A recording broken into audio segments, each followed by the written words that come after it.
Près de 48 % des maires ont été élus sans opposition. Et il n'y a rien pour représenter ce côté monarchique comme Laval, où le suffisant roi Vaillancourt Ier règne en maître incontesté depuis l'âge des dinosaures. Vous êtes maire de Laval depuis quoi, 1743? Non, depuis 16 ans, tout simplement. C'est un royaume avec un maire en place depuis 22 ans, 36 ans à l'exécutif. Pas d'opposition réelle. Être maire, ça doit être un service aux citoyens et non une carrière. Mais ça a l'air que le pouvoir, lorsqu'il nous attrape, il nous enveloppe puis on le garde. Vaillancourt Ier aime travailler sans s'encombrer d'une opposition inutile parce que ça rallonge les conseils de ville. Les 21 conseillers, est-ce qu'ils sont tous du maire ou en majorité du parti du maire? Ah oui, il n'y a pas d'opposition depuis 8 ans à Laval. Et quand vous osez poser une question aux dinosaures, il grogne. Comment il réagit? Comment il est? Est-ce qu'il est à l'écoute de ses citoyens ou...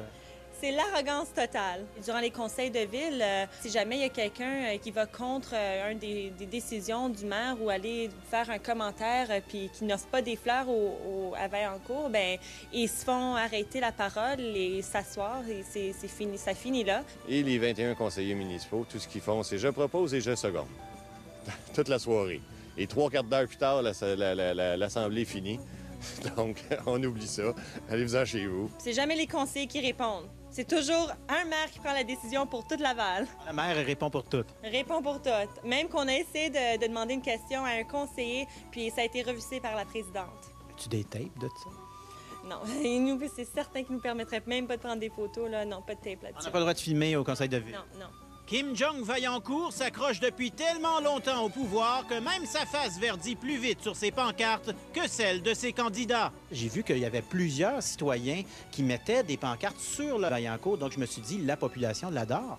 J'en ai vu moi aussi, puis j'ai fait une enquête pour voir ce qui se passe réellement à Laval. Sont-ils tous pour Vaillancourt? Ils ne sortent pas voter, pourtant. Et je me suis fait dire par du voisinage que non, effectivement, il va placer des pancartes partout sur les terrains sans la permission. C'est irrespectueux.